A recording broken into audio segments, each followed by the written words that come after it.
Stephen, do you think that markets are banking on this massive fiscal intervention? Well, I think clearly what's going on here is, as happened on Friday, is people are beginning to back away from wanting to be aggressively short. That's an important change in psychology. Remember as well, Washington works throughout the night. Washington works on weekends. Markets tend to take breaks periodically as they do over the weekend, and therefore there's a risk of being too short in an environment where something unexpected could come up and surprise you and cause you to lose money on that short position. Yeah, I think there's a lot of people who are assuming that there's so much pressure on both sides of this, given that this is not just a corporate fiasco. It is a employer and employee fiasco as well. And I think the limit of time as to how long these negotiations will go on will be set by the initial unemployment claims that come out on Thursday. I don't think there's any representative in the House or a senator in the Senate who's going to be willing to sit back and debate a lot of issues and political talking points when you have what could be essentially as many as 3 million people filing for unemployment insurance and not being sure whether or not the states have the funds to accomplish it. So I think there's a lot of pressure on these people because they also have the other thing. This is an election year.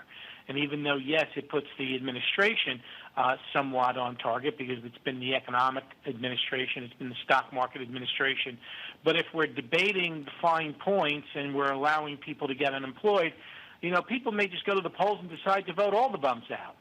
So the net result is I think there's a lot of pressure on them to come to terms, and I think the markets are beginning to reflect that. The other thing you have to keep in mind is the Federal Reserve was very aggressive today in some new programs that it announced that could help out not only the banking industry, as a lot of the programs they've already done have doing ring-fencing the banking industry from being pulled into this crisis, but also reaching its tentacles into the corporate bond space and into the commercial paper space. And I think those are two very, very positive developments that are already being reflected in the marketplace as well today. Okay, so Steve, going into buying corporate bonds, buying MBSs, et cetera, I mean, this is uncharted territory for the Fed. A lot of people are saying that the one thing that they've left out that they haven't done yet, a la Japan, let's say, is to step directly in and actually buy into the equity market. How far away are we from that, do you think? And if it does happen, is that necessarily a good thing?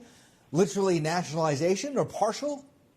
Yeah, I don't think we're going to go into that environment. I think this is being treated from the debt side the way it's always being treated from. I think, the clarity in terms of earnings and things like that are going to be a function of what happens with the coronavirus mitigation strategy. But clearly we've done everything that the BOJ, for example, has done, because we've even done ETFs today, debt-related ETFs, other than equities. And I think this is about as far as we need to go. Now, we could go down the chain of credit, which is more likely to happen before we would go into equities. For example, this is all investment-grade related credit.